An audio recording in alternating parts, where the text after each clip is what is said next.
Hey guys, it's Mike with Riding in the Ozarks, and we are here at Renegade Harley Davidson. It's January 23rd, and they have just launched the 2025 models, and they had 3 new bikes in here. Right here, we have a Street Bob in the denim purple.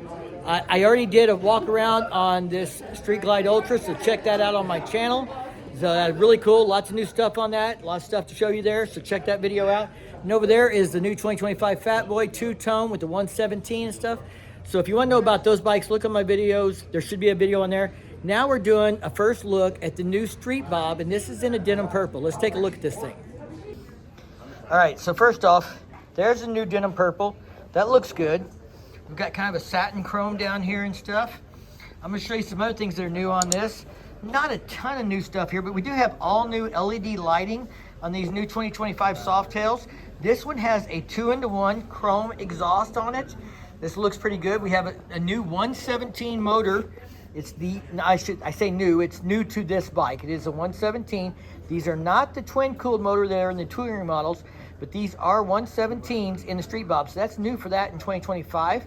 The other thing that's kind of new here is this gauge. So if you didn't remember, the Street Bob had a really kind of narrow, small LCD here. We have like the Lowrider S gauge now. And why? Why would we change gauges? Because we've changed controls, and we have ride modes, traction control. So these things are now incorporated, and we have new controls here in the 2025 Softails. So that's why the new gauge, I assume. So we're gonna have 3 modes on these. So there's 3 modes built into this bike: traction control. We have other features over here and stuff. So it's pretty cool. That's your toggle to go through your digital display here, and your left and your horn. We've got cruise control set up over there. And there is that denim purple. I don't know how I feel about the denim purple yet personally, but I'm sure somebody out there is going to be in love with it. It is a little better in person than it was on the website, that's for sure. You can see some shine on that thing there, looking pretty good.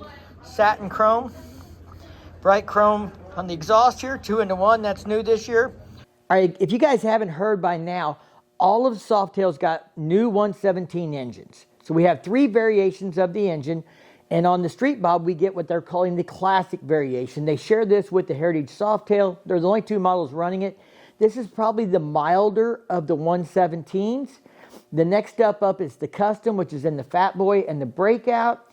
And then you get the Performance one and the Lowrider S and the Lowrider ST. Most of these changes are done through different air intakes, exhaust, and the tuning of the bike. Now, the Lowrider S and ST, as I understand it, have a new cam in them. I believe it's the same cam that was developed for the CVO Road Glide ST. So there are some other components that change besides just intake and exhaust on these.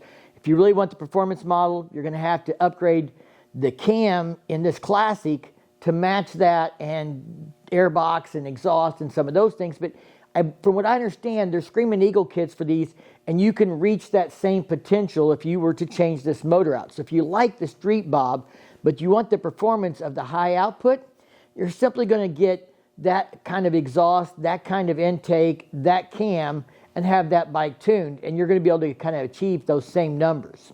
Now, the Classic in stock form puts about 120 foot-pounds of torque and 98 horsepower. So it is the lowest performing of these new 117s. But there are also some still great features that are shared throughout the whole 117 family and the new cruisers. And that's one of those things is the new heads. The new heads look like they're the same design as what came out on this touring model here in the 24s and the 23.5 CVOs, with different intakes, different throttle bodies. They have oil passages in these heads, and they're routing oil through that to reduce heat.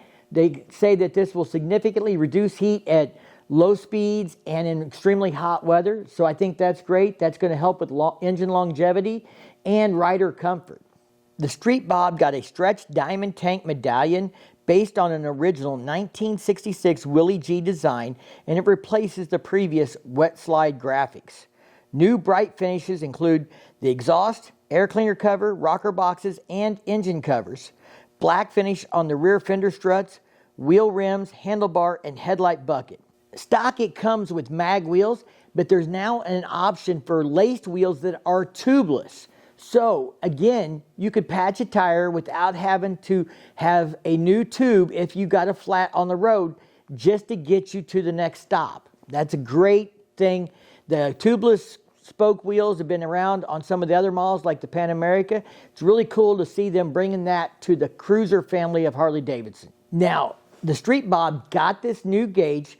All of the Softails got rider safety enhancements, so that meant new gauges, new controls. The Street Bob has a gauge mounted up on the handlebars that's kind of like what the Lowrider S was. I believe this is a 4-inch display that looks like an analog speedometer with an LCD readout. That's going to be necessary for your modes. This bike does come with 3 modes: road, rain, and sport. Obviously, road's your kind of standard mode. Rain is for maybe new riders that want to kind of limit the ability for that whiskey throttle to get away from them if they accidentally do that, or if they're in hazardous road conditions like heavy rain or slick roads like the ice that's out here in places right now on my roads.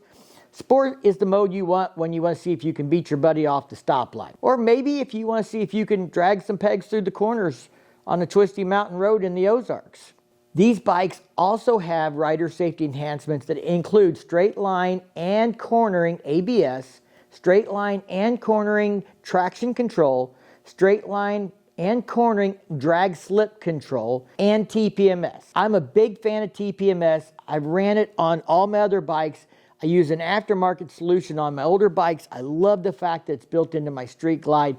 I think that's a great new feature from Harley Davidson, not to mention all LED lighting, a USB-C port under the left side of the tank for charging your phone or running some other gadget if you wanted to mount a GPS up there or something else. Maybe even charge a camera while you're going down the road and recording if you're a content creator. All the Softails got retuned and improved suspension as well. Ride heights stay the same, seat heights stay the same, travel stays the same. But I believe the spring rate has been changed from being progressive to straight. That works better with the monoshock, and they say it drastically improves the ride and the handling of the motorcycles. That'll be very interesting to see once I get to ride one of these. By the way, I will be riding these bikes later in February at Harley Davidson's press event. So if you have questions, leave them in the comments down below. If I can't get the answer before then, I will try and ask Harley Davidson these questions at the press event and get answers for you. Now, there were some leaked photos out before this bike launched, and I said that they were getting new hand controls. I thought they were going to be based off the touring ones, maybe slightly different button configuration, and that is what we've got. Ride modes are on the right side. On the left side, you have your flash to pass on the front of the control. The housing is bigger. That's going to accept heated grips like it does on the touring models that are kind of plug and play and stuff. So that is great. That's going to make installation of those kinds of things a lot easier than they've been in the past. Yes, the housings are a little bigger, but I think it's going to be okay. I'm getting pretty used to them now. I still don't like the fact that the volume level's on the right side, but you're not going to have to worry about that if you're looking at this video and thinking about buying a cruiser, because there's no audio controls in these controls. All right, guys, leave me a comment. Let me know, what do you think about these new motors and features that you probably wouldn't even realize that are kind of hidden into the engine, the ride modes and the controls and all this stuff on these new Softails. Are you excited about these? Do you think Harley Davidson has brought us some serious improvements to the Softail models? New motors, better riding, more technology? If there was something else that you could ask for, what would be the next feature you want to see Harley Davidson bring to the Softail models? All right, guys, that is our first look at the new 2025 Street Bob. Well, that is a first look right now at this bike. I'm interested to see all the specs on it, what else has changed. Hey, there's my guy, Nick. Thank you, Nick, for doing this tonight, man. All right, we're going to get out of here and pack up and get home and stuff. It has been a great launch. We did a live stream on this. If you want to know more stuff, check out our live stream as well. Y'all stay safe. Keep on riding. We'll see you in the next one.